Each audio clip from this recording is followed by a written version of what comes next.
Hey everyone, it's Partners in Mission and Ministry, which you may not have heard of before, but it is comprised of the Christian Service Program, Diversity, Equity, Inclusion, and Belonging, and Campus Ministry.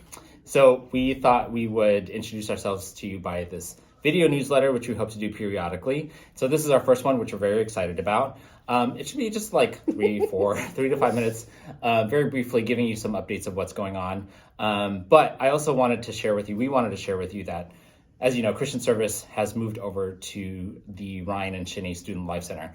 And so my team is very excited to be here, to be close by Mr. Jimenez, as well as Ms. Scoflo. And so we're already doing things together, and it is a very exciting time.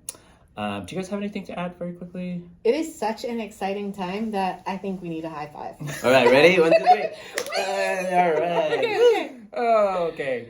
Anyway, just some quick updates from the Christian Service Program. The Safe Park program, which is done in conjunction with the Safe Park network of churches and organizations and schools like ours.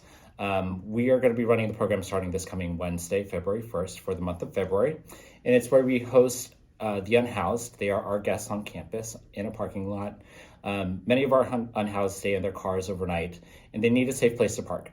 And so we provide that to them and partner with Amigos de Guadalupe, who provides case management. The YMCA provides showers. So they'll be around overnight from generally around 9 p.m. to 6:45 a.m. We provide breakfast for them and community dinners on Thursdays. And we're so grateful to our partners, including Maker Lab, Agape Club, Unity Council, for being guests at those dinners. The other thing to note is, of course, hours.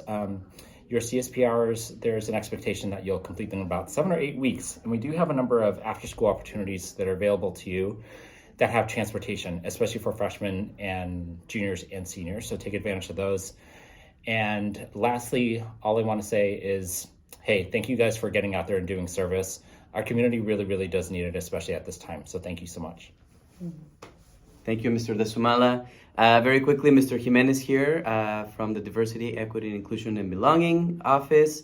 As you, I'm sure, have already hopefully gone to some of our events, we've been doing cultural celebrations that really showcase the composition of our diverse student body here on campus. So far, we've done Diwali, Lady of Guadalupe, and Santo Niño. Thank you for ISC, LSU, and FSA. This Sunday, we have Black Student Union is putting together their annual cultural celebration, and we'll be delighted to welcome you this Sunday from 1 to 4. The details are on the website. We'll share more information on how you can purchase tickets. Following, we'll have the Asian Heritage Celebration in March.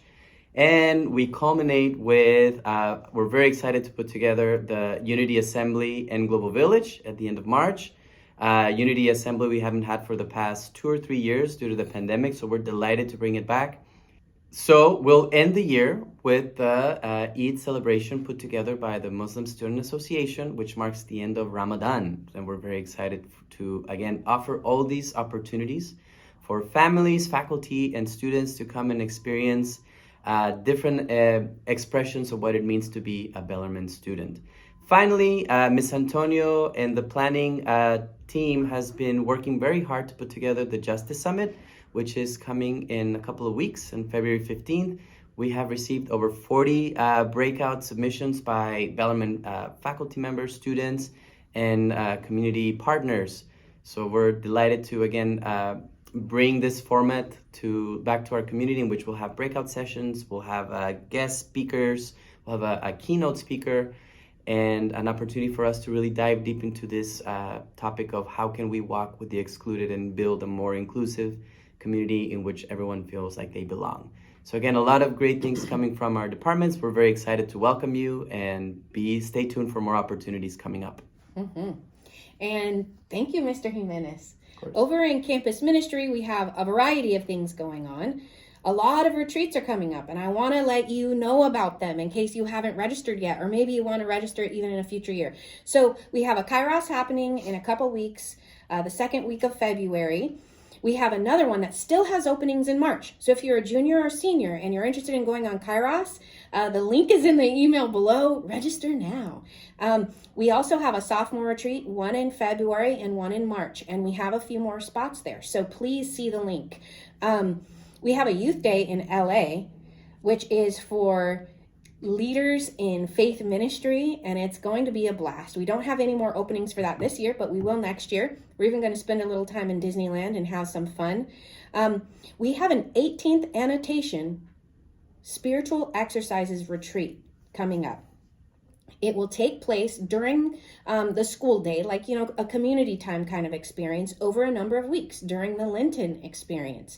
If you're interested in getting a taste of and really developing your Ignatian spirituality, these spiritual exercises created by St. Ignatius, this is your chance. Again, you can register online, so you can see that link there. We also just had a parent-child retreat that took place on Friday, and it was so wonderful. It was such a joy and very meaningful. So thank you to everybody who was a part of making that happen. We also have a sibling retreat coming up in April. We have people who have siblings from middle school through college. So consider that. It's a real joy for a bunch of siblings to get together and celebrate. We also have a Hearts on Fire retreat, which is student leaders who are really engaged in wanting to live out their faith in action. That will be taking place in May. So we really look forward to seeing you in any number of those events. One of the other things that I want to say to our amazing seniors, class of 2023, we have the back mass coming up, which it might be crazy to imagine that you are going to be graduating in just a few months. But the back mass is a really special way for your class to make some decisions about how it is that you prayerfully celebrate and mark the journey of so many people who have helped you come this far in your life and where it is that you're going and where God is calling you. So please keep your eye out for more communication about that from Mr. Ferrari, so you can help plan your class's special celebration. And finally, you have been connecting with our departments through Cura periods at different times. And next year, you'll probably see us more consistently on Fridays for faith formation, for spirituality development, and really figuring out how it is that you can take your faith and your values and your faith experiences and turn them into actions of justice and love. What else, friends?